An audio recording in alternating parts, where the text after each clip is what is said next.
Today we are going to see our question number first of cost sheet. cost sheet आपको 16 marks के लिए पूछा जाएगा, तो cost sheet बनाते कैसे ये देखिए। हमने लास्ट वीडियो में ये चीज देखा था कि cost sheet का मीनिंग क्या होता है, डेफिनेशन क्या होती है और उसका फॉर्मेट किस तरीके से। यदि आपने हमारी लास्ट क्लास नहीं देखी है तो पहले आप उसे देख लीजिए ताकि आपको ये क्लास समझने में ज्यादा आसानी जाएगी। तो cost sheet बनाते समय पहला कॉलम बनता है पर्टिकुलर का, उसके बाद में 2 रुपीस के कॉलम बनेंगे। कॉस्ट शीट में जो सबसे पहली चीज आप लोग फाइंड आउट करते हो वो रहता है मटेरियल कंज्यूम।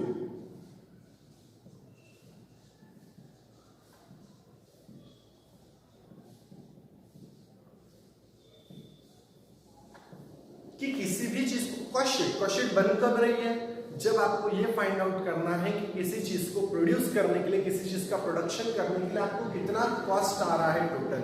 जैसे कि अगर ये पेन बन रही है तो इस पेन को बनाने के लिए कितना एक्सपेंडिचर आ रहा है, ये कॉस्ट पता करने के लिए आप लोग कॉस्ट शीट बनाते हो। तो उस प्रोडक्ट को बनाने के लिए कितना मटेरियल कंज्यूम्ड हुआ ये आपको सबसे पहले फाइंड आउट करना पड़ेगा।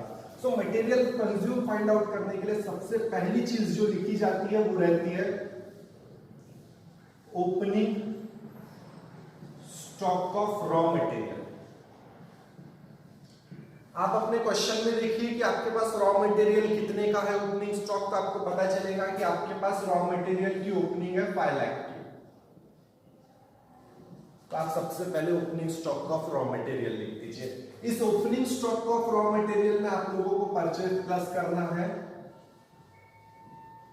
Purchase of raw material. Question में ही देखिए आपको परचेस ऑफ रॉ मटेरियल लिखा मिलेगा कि आपने 1 लाख रुपए का प्रोडक्ट परचेस किया है। टोटल आपके पास मटेरियल कितने का हो गया, 6 लाख का, और इस मटेरियल में से less closing stock.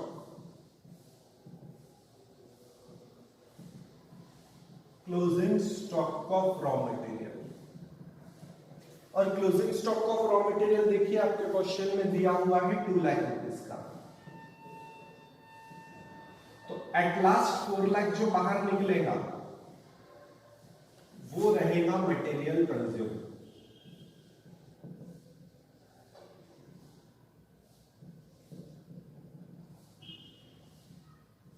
Head number first कैसे निकाल रहे हैं, opening stock of raw material plus purchase of raw material less closing stock of raw material. आपको क्या मिल जाएगा, मटेरियल कंज्यूम्ड। यानी ऑलरेडी हमारे पास 5 लाख का मटेरियल था, हमने और 1 लाख का परचेस किया तो हमारी फैक्ट्री में 6 लाख का मटेरियल हो गया, और इसमें से हमने 2 लाख का मटेरियल अभी भी हमारे गोडाउन में स्टोर करके रखा है। हमने सिर्फ यूज कितना किया है, 4 लाख का, इतना मटेरियल आपने कंज्यूम हुआ है। अब इस मटेरियल कंज्यूम्ड के अंदर 2 बातें प्लस होंगी, जिसमें से पहली रहेगी डायरेक्ट वेजेस और दूसरी रहेगी डायरेक्ट एक्सपेंसेस। ये दोनों बातें आप लोगों को क्या करनी है, प्लस करनी है। तो अपने क्वेश्चन में देखिए डायरेक्ट वेजेस दिया है क्या, डायरेक्ट वेजेस का ही दूसरा नाम आता है प्रोडक्टिव वेजेस। तो आपके क्वेश्चन में देखिए प्रोडक्टिव वेजेस के नाम से लिखे हुए हैं 1,20,000, और वही डायरेक्ट एक्सपेंडिचर लिखा दिख रहा है वो है 60,000। कुल मिला के जब तीनों की टोटल करेंगे तो वो तीनों की टोटल कितनी हो जाएंगी, 5,80,000। ये है प्राइम कॉस्ट। प्राइम कॉस्ट कैसे निकलती है, material consume plus direct wages plus direct expenses. जब ये तीनों की टोटल करोगे तो आपको मिल जाएगी प्राइम कॉस्ट।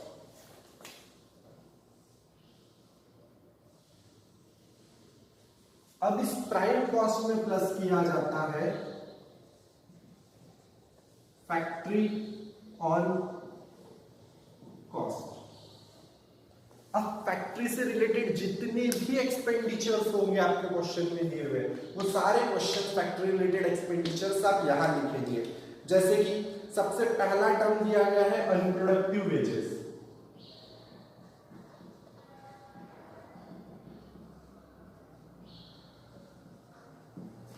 अनप्रोडक्टिव वेजेस कितना है आपके पास, जरा देखिए 50,000।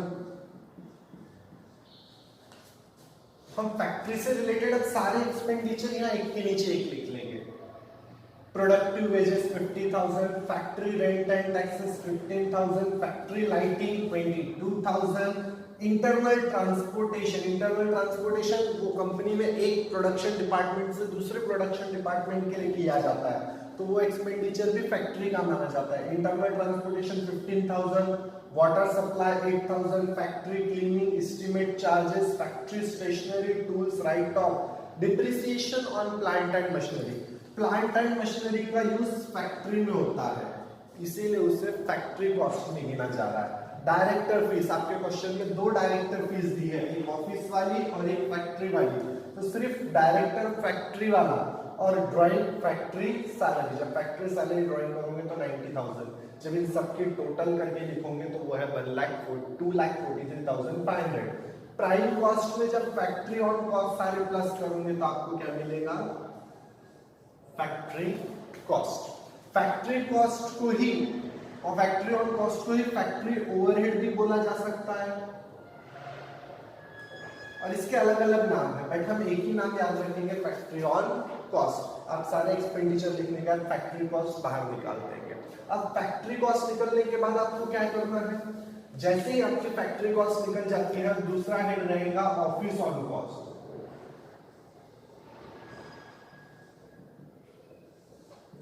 अब यहाँ पे हर वो एक्सपेंडिचर आएगा जो ऑफिस रिलेटेड है। अब ऑफिस से रिलेटेड आपके पास कौन से खर्चे हैं वो देखिए, और एक के नीचे एक यहाँ ऑफिस एक्सपेंडिचर लिखते जाइए कुछ इस तरीके से। जैसे ही आपकी फैक्ट्री कॉस्ट निकल जाती है, अब आपको ऑफिस ऑन कॉस्ट लिखना है। इस ऑफिस ऑन कॉस्ट के अंदर वो सारे एक्सपेंडिचर रहेंगे जो ऑफिस रिलेटेड है, जिसकी director fees, office expenses, office salary, legal expenses, depreciation on office building and bank charges, ये सारे ऑफिस के खर्चे। और उसके नीचे आप लोगों को क्या लिखना है, selling and distribution. Selling and distribution यानी जो चीज का आपने प्रोडक्शन किया है उसको मार्केट तक पहुंचाने के लिए, सेल के लिए एडवर्टाइजमेंट है, डिस्ट्रीब्यूशन, ऐसे बहुत सारे खर्चे आते हैं, तो वो सारे यहाँ पे। Depreciation on van, bank debt, commission on sales, warehouse rent, ये सारे काय के लिए है, डिस्ट्रीब्यूशन के लिए। चीजों को बनाने के बाद उसको कस्टमर तक पहुंचाने के लिए भी बहुत सारे खर्चे करने पड़ते हैं, वो सारे एक्सपेंडिचर यहाँ आते हैं। जब आप इन सबकी टोटल करोगे तो आपको मिलेगा टोटल कॉस्ट, कि वो प्रोडक्ट कितने में बना है। याद रखिए, जब टोटल कॉस्ट बनाने की बारी आती है तो टोटल कॉस्ट कैसे बनता है, prime cost plus factory on cost plus office on cost and plus selling and distribution. जब ये चारों बातों को ऐड करते हो तो आपको मिलती है टोटल कॉस्ट। और सेल्स आपको क्वेश्चन में दिया रहता है, जब आप सेल्स माइनस टोटल कॉस्ट करेंगे तो सेल्स माइनस टोटल कॉस्ट करने के बाद आपको जो मिलेगा वो रहेगा आपका नेट प्रॉफिट। इस तरीके से आपको ये क्वेश्चन सॉल्व करना है। आपको सॉल्व करने के बाद पूरे के पूरे 16 मार्क्स टैली होते हैं यदि आपको ये आंसर टैली हो रहा है तो। ठीक है, तो ये हमारा ओवरऑल फर्स्ट क्वेश्चन था। Thank you very much.